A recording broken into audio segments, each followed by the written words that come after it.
Okay, hopefully you guys can hear me pretty good. And I want to talk about my takeaways from Dragon Ball Sparking Zero. If not address one of the major issues with the past several Dragon Ball games that have came out, and that is purchasing DLCs just to be able to get more characters rather than the old days where you would grind it out in game. So, I talked about this in several Dragon Ball Sparking Zero videos during gameplay. There's really not a whole lot left within that game. I'm hoping that we get more for that game. And you can tell it's unfinished. You can tell they cut a lot where it takes away from so many key elements within the story, and you can tell they're going by the manga and also by Dragon Ball Kai. When it came to the past several Dragon Ball games, not just Dragon Ball Sparking Zero, but quite a few of all of them. And one of the marketing pitches for Dragon Ball Sparking Zero was, hey, you get what ifs. The thing is, there's no real what ifs in this game.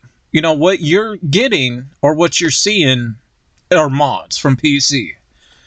Now, the Sparking episodes, that's a whole different thing. There's only one, unfortunately, within the entire game, and that is with Piccolo. Now you have where you can get complete a title episode, right? But in order to do that, you have to grind it out for hours and hours, and it involves collecting Dragon Balls constantly collecting Dragon Balls. The only ones that you really are able to truly get a lot of the time are just the Shenron ones. It takes a lot longer to get Purunga, but you only get the Super Dragon Balls only once in game. So that means you got to keep going and going just to wish for a completed episode title. You get to play it and you get to see a different outcome, but if it's a lot of miss, and it's kind of, like I said, a lot within a lot of elements in the story. They really could have added a lot, especially when it came to the movie characters that are in this game. You could have added those movie missions, those movie storylines to really play through. You really could have added that, and they didn't. There's a lot more characters they could have added, yes. When it comes to Mini Goku, when it comes to the Dragon Ball Super Heroes characters from the movie, guess what? You can stay on this game for hours, days on ends, grinding it out, trying to unlock. You can't unlock them like that. They want you to purchase them. So for the 5 to 4 DLC packs for this, just to get those characters and those missions in the story, you got to pay $100. So in order for me to want to really play those characters, guess what? I got to pay money I have. So it's going to wait until I gain a little bit of extra money, and then I'll do the rest. Because I would like to play as Hero 1 and 2, Mini Goku, go up against Cell Max as different characters to get their reactions. I would love to play as Beast Gohan and Gohan with the glasses. And I would like to play as Mystic Piccolo, Ultimate Piccolo, Orange Piccolo, Giant Orange Piccolo. Things like that. Hero 1 and 2, or Gamma 1 and 2, depending on what you want to call it. There are different things that they definitely could have added. Yes, we're going to be getting a new DLC pack from Dragon Ball Daima. Which is cool and everything, which I will get. They gave so many of these characters empty slots when it came to clothing options. Why give these characters empty slots knowing that you didn't put the time and say, hey, let's come up with different colors, different designs for these characters for the players, the people that are purchasing your game for them to do.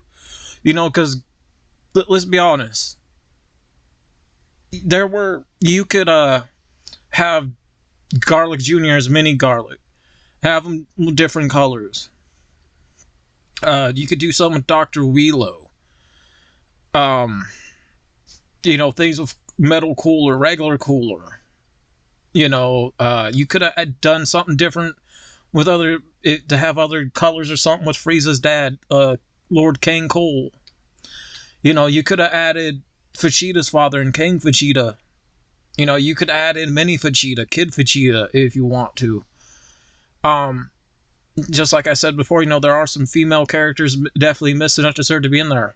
Bola, Bulma, Chi-Chi, Launch. Just to name a few, and it can go on. There's other looks Goku had they could have added. There's other looks Vegeta had they could have added. Other looks Gohan had they could have added. Piccolo as well. And they really didn't. So they have all these empty slots that need to be filled, just like when it comes to your power customization. Oh, the more you get, the more slots you unlock. Well, here's the thing. No, the fuck you don't, because you got to keep redoing them each and every time. You really do. There's a lot they could have really added more to that game, and they didn't. I like the game for what it is, and I've been trying to make up my own little stories and fights here and there, and taking some of the characters who are underdogs that I've posted recently in the past several videos and training them. But sometimes I don't like sitting for hours on end really doing that. Yes, it helps, and eventually I'll continue with their training when I unlock other characters, because I would like for them to go up against other people. I really, really would. And it wouldn't take me that long to really complete it until I'm able to get extra money to get those other characters.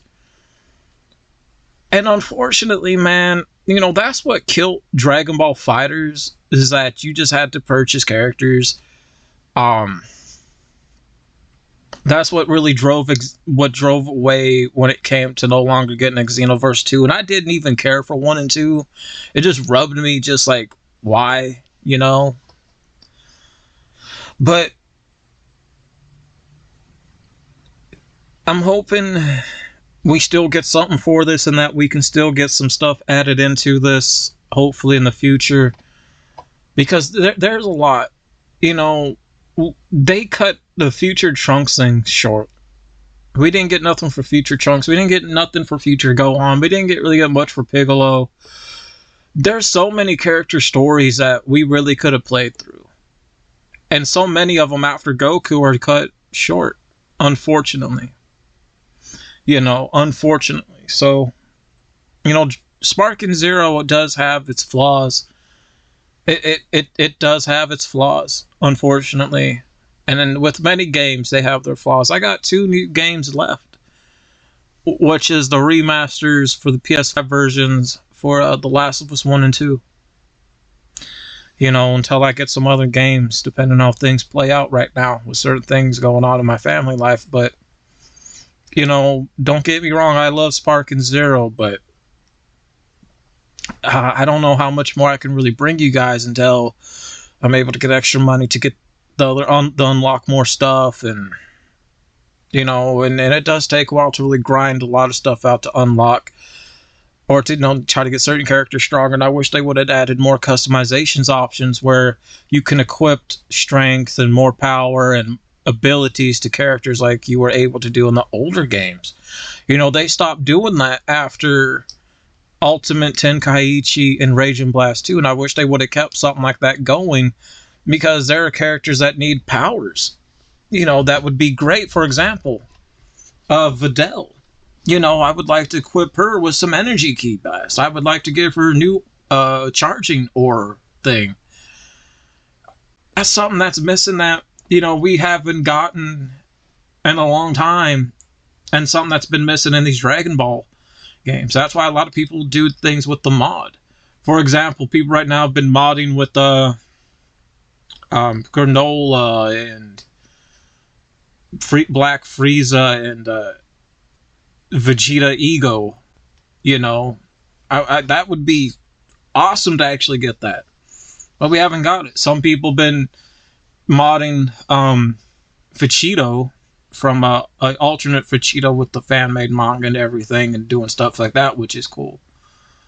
But you know, there's so much that we could have really gotten with it, and as you play throughout Sparking Zero, you realize there ain't much really left here to do. That's why I feel like a good 90% of players really dropped from the game. Hopefully it will pick back up. Hopefully we can get more stuff with this. I'm hoping the next game will definitely have a lot more to definitely offer, because so much with the games these days, it's all about the politics side when it comes to money, money, money, money, money, and you're not really getting anything good, you know, especially when it comes to DLCs. You know, DLCs used to be really good back in the day, and that's when DLC started with the 360. The DLCs I remember when I first bought were with Arkham City, or with exactly Batman Arkham City during the 360 days. You know, I feel like after that, because I really feel once the DLCs and the 360 era got over with, I think that's where it hit its peak with DLCs, and shit just went downhill from there. Like, take a look at like GTA 5 franchise, where that ended up going. You know what I'm saying? Or games that followed up after that. Like, a lot of people have the same complaints with this, like money, money, money, and you're not getting nothing really good because the developers are not really putting in the time or the effort. You know, I'm hoping the Daima thing will be good. You know, I'm curious about that. I'm hoping that turns out good. I know there's going to be characters. I know you're going to have your mini Goku Super Saiyan 4 or Breaker Goku. Just like you're going to have the adult version, just like you're going to have your mini adult version of Vegeta as Super Saiyan 3, then as adult form. And then you're going to have that one fusion they leaked. That's going to be really interesting, because that's based off old artwork a lot of people don't know about. So there's history with that golden fusion. That's going all the way back to the 90s. Oh yeah, that's going way back, and I'm in my mid-30s, so I remember it. But you know, that's going to be interesting, having, you know, two different Super Saiyan 4s go up against each other. But a lot of people tend to forget we had Super Saiyan 3 Vegeta in the games before, and I ain't talking about mods. Go back and look at the older games. Go back and look at them. It'd be great if we would have got, you know, Teen Goten and Teen Trunks with their looks, even from a GT version. You know, we haven't had any GT characters since the Dragon Ball PS1 GT game. Like I said, you know, I do love Sparking Zero, but it does have its complaints. It does have, unfortunately, its falls and things that are, I would say, definitely missing. Definitely that should have been. You know, once playing this, I got to thinking about a franchise that I don't think many people are familiar with anymore. It's called Tenchi Muyo, and I recommend people checking out the first 3 original series of the OVA. Not the ones that came after, but the first 3 original 3, Tenchi Muyo, Tenchi Muyo Universe, and Tenchi Muyo in Tokyo. There was a Tenchi game back in the day I didn't know about for the Super Nintendo. And I feel like where we're at now, technology, just make a game based off those 3 series alone, because it could be really good. And I think the formula for that would definitely work with the same mechanics and designs and formula that Sparking Zero has. You know, and I talked about that before, if they really wanted to feel Dragon Ball What If game. You know, I've talked about that in one of these clips that I uploaded. But, you know, I feel like a lot of this needs to be talked about, and, you know, I really hope Sparking Zero doesn't go down the drain. Fighters went down, because it really killed a lot of that. Like, if you guys want characters and more stuff, you got to pay a lot of money. That's what killed it. And that's when I sold my copy. Like, I love the artwork in the game, but nobody's going to want to keep fucking paying money.